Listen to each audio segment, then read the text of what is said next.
Christine Reyes, kinumpirma na annulled ang kanilang kasal ng dating asawa na si Ali Katibi. Ang dating mag-asawang Christine Reyes at Katibi ay bukas sa publiko ang kanilang relasyon. Inaakala ng lahat ang pagsasama ng dalawa ay panghabang buhay na, ngunit ang pagsasama nila ay mauwi na lang sa wakas. Kamakailan ay kinumpirma ng aktres na si Christine Reyes na annulled na sila ni Ali Katibi. Ito ang mga detalye ukol dito. Unang nagkakilala ang dalawa noong 2005, nagkakamabutihan at muling nagkita noong 2012. Nagkagusto si Christine nang magpaturo ito kay Ali ng Brazilian Jiu-Jitsu at nagkita muli sila noong 2013 sa Iloilo at nagkamabutihan na ang dalawa. Gayunpaman, hindi pa sila official na magkarelasyon dahil merong girlfriend si Ali. Halos 10 buwan din silang walang ugnayan o lumayo sa isa't isa.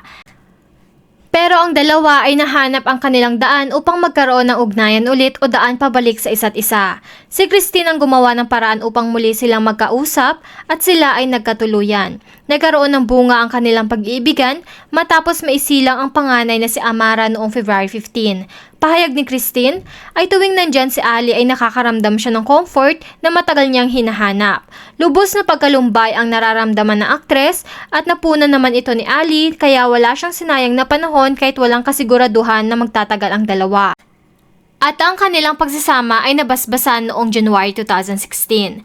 Masasabi sa larawan sina Christine at Ali ay masayang pamilya at malayo sa mga intriga. Ngunit ang akala ng lahat sa pagsasama ng dalawa ay panghabang buhay na.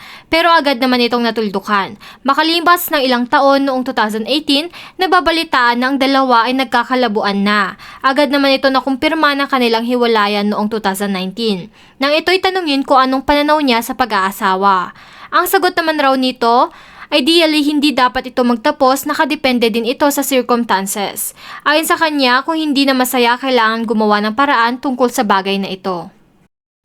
Hindi naman na detalye ni Christine ang tunay na dahilan ng hiwalayan nila ni Ali at hindi naman maitatanggi na napanatili nila ang kanilang relasyon dahil pinagtulungan nilang palakihin si Amara.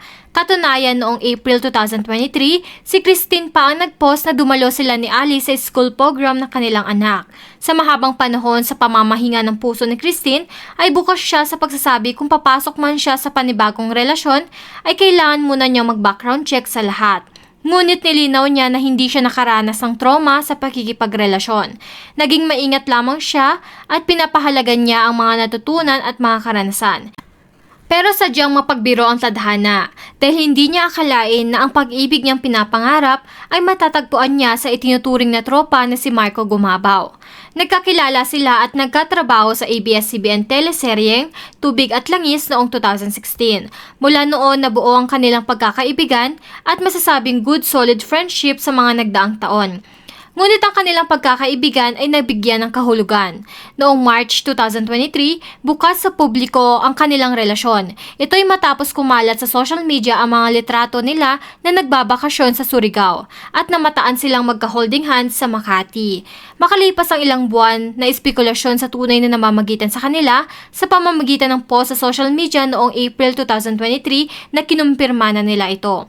Makikita sa ibinahagi ni Marco ang mga larawan sweet photos nila nung nagbakasyon sila ni Christine at sa ibang mga lakad na may caption na "You are my home and my adventure all at once." Samantala si Christine nagpalit ng profile picture nilang dalawa para isapubliko na ang kanilang relasyon. Kung saan makikita dito na magkayakap at hinalikan ang kanyang ulo at may caption na "Definitely not tropa anymore", #home. Simula noon, hayagan na sina Christine at Marco ng pagpapakita ng kanilang nararamdaman sa isa't isa. Patunay riyan ang mga nakakakilig nilang social media posts ng gaano nila kamahal ang isa't isa. Sa isang interview, inilarawan ni Christine na perfect boyfriend at hindi siya makapaniwala na naiintindihan niya ito sa lahat sa kabila ng 6 na taon na agwat nila.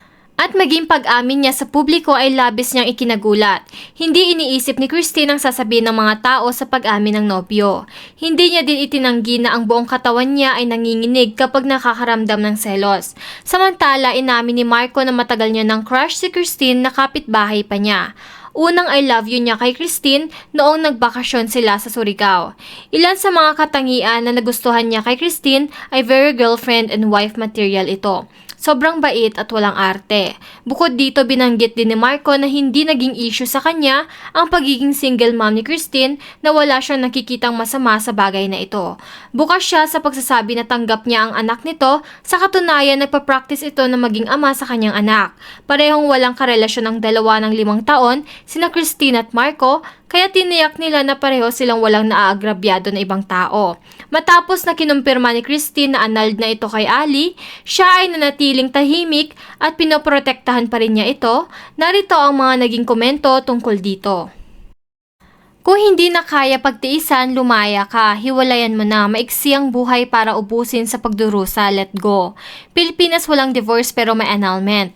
Magkaiba lang ng technical definition pero ganun pa rin maghihiwalay. Ha, ba't kasi lokohin sarili nyo? Kung hindi kayo masaya, lalo nga sabi nga nila, life is short sa mga bagay-bagay na hindi makabuluhan.